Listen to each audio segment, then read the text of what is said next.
Âgé de 48 ans, il revient de Chine où il a fait un voyage de quelques jours. Il est passé par la ville de Wuhan. Il est revenu en France le 22 janvier. Il a eu ses premiers symptômes le 23, il a consulté pour des symptômes le 23 janvier et il a été hospitalisé donc le 24 avec confirmation, non le 23 janvier pardon, avec confirmation aujourd'hui de la positivité de ses prélèvements. Donc il est hospitalisé depuis hier à Bordeaux. Il est en chambre isolée de façon à ce qu'il n'ait pas de contact ultérieur. Il va bien. Nous venons d'avoir l'information supplémentaire il y a quelques minutes d'un nouveau cas confirmé à Paris. Nous n'avons pas encore l'histoire de ce patient, mais nous savons d'ores et déjà que ces tests sont positifs pour le coronavirus. Donc nous sommes en train de remonter l'histoire des contacts de ces patients positifs de façon à rentrer en contact avec les personnes qu'ils ont croisées.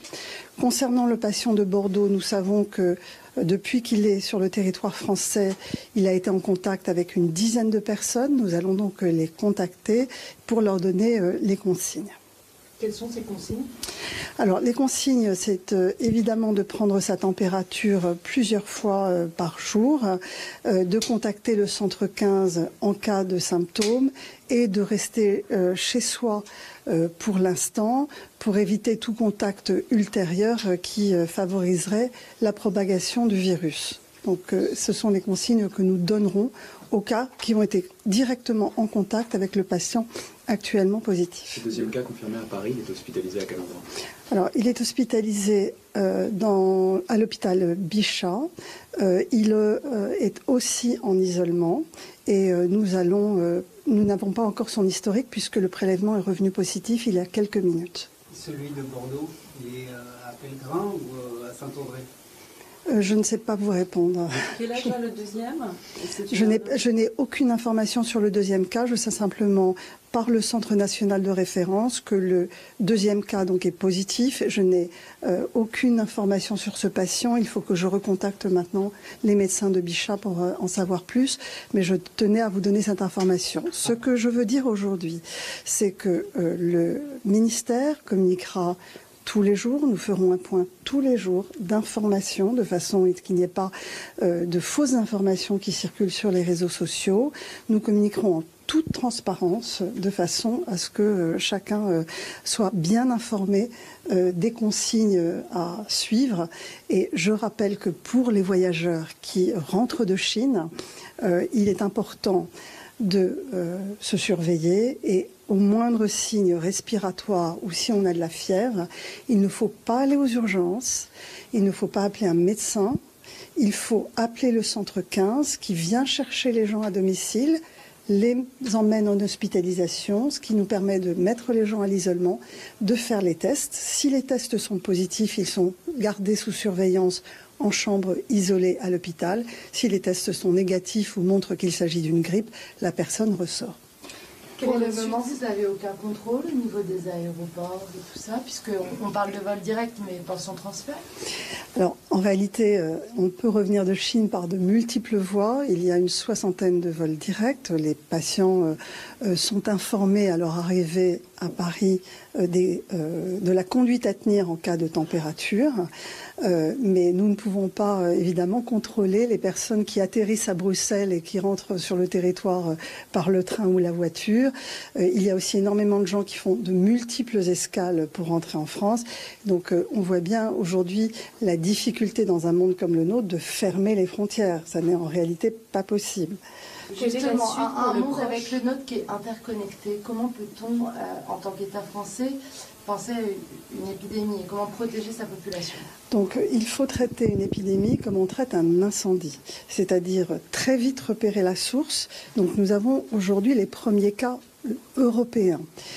Il est probable que nous ayons les premiers cas européens parce que nous avons mis au point le test très rapidement et que nous sommes capables de les identifier. Donc, nous avons très vite repéré les premiers cas positifs sur le territoire.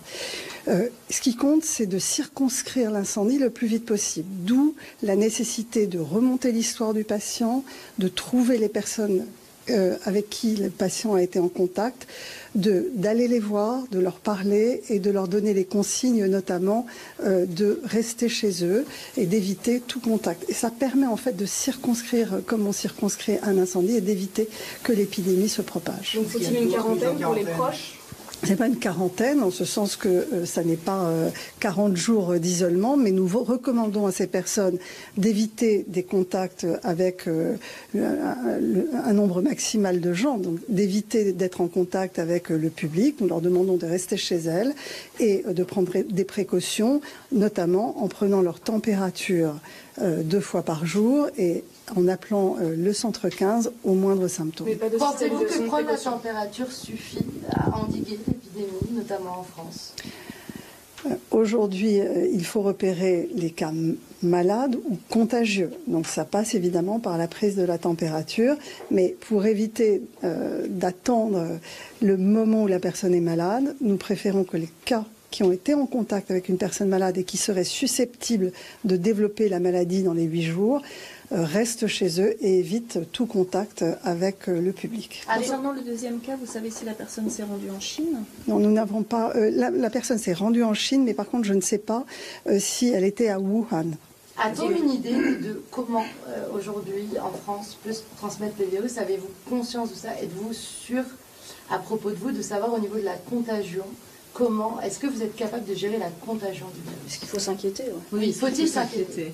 Écoutez, il est probable que nous aurons d'autres cas. Ce qui compte pour les autorités françaises, c'est de les repérer le plus vite possible, que les personnes qui sont susceptibles de développer la maladie connaissent bien les consignes, et donc je les rappelle à tous nos concitoyens. Toute personne qui a voyagé en Chine ou qui a été en contact avec des personnes qui ont voyagé en Chine doivent préférer appeler le centre 15 en cas de symptômes ou de fièvre.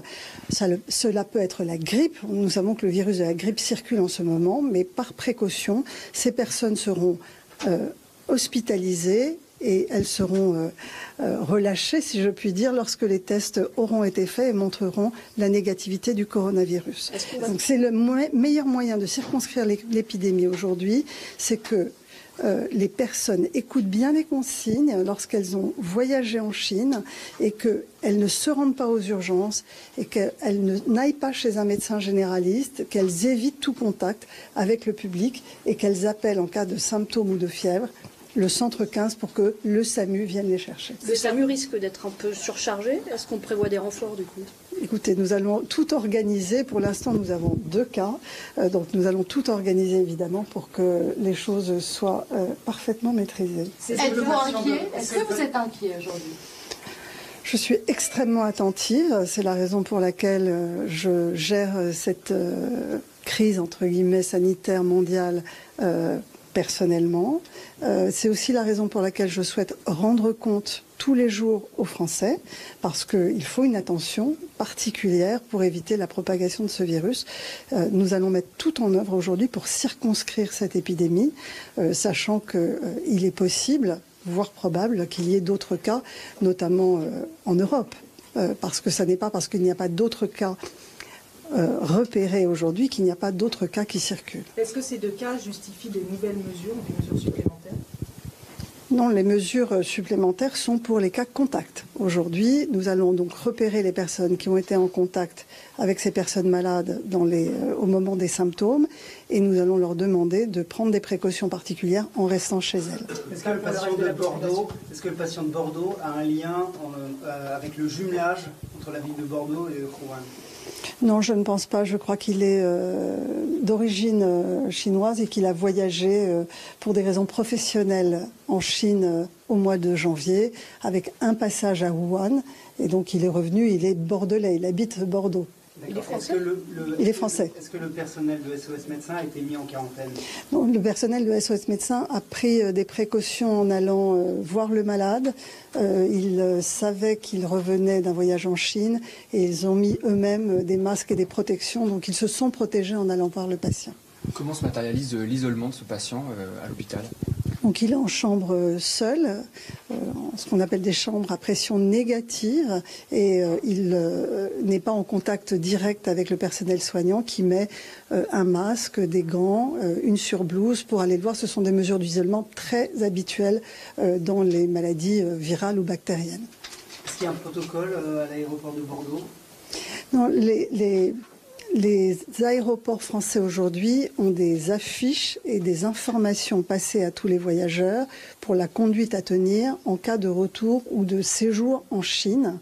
Ce sont les meilleures barrières aujourd'hui, c'est vraiment l'information des personnes et qu'elles sachent qu'elles doivent appeler le centre 15 et éviter d'aller aux urgences, parce que c'est aux urgences en réalité qu'on prend un risque d'être en contact avec d'autres personnes. Quand est-ce que vous pourrez nous en dire plus sur le deuxième cas? Eh bien, je referai un point presse demain. Merci.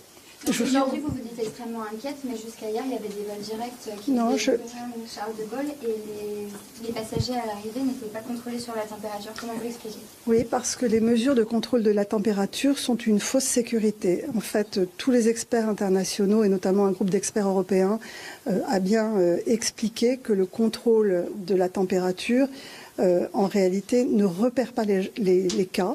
D'ailleurs, aux États-Unis, ils ont mis en place des mesures de température et ils ont 2 cas, ce qui prouve bien que ça ne marche pas, parce qu'il suffit que les gens prennent de l'aspirine un quart d'heure avant l'atterrissage pour qu'il n'ait plus de fièvre au moment du passage.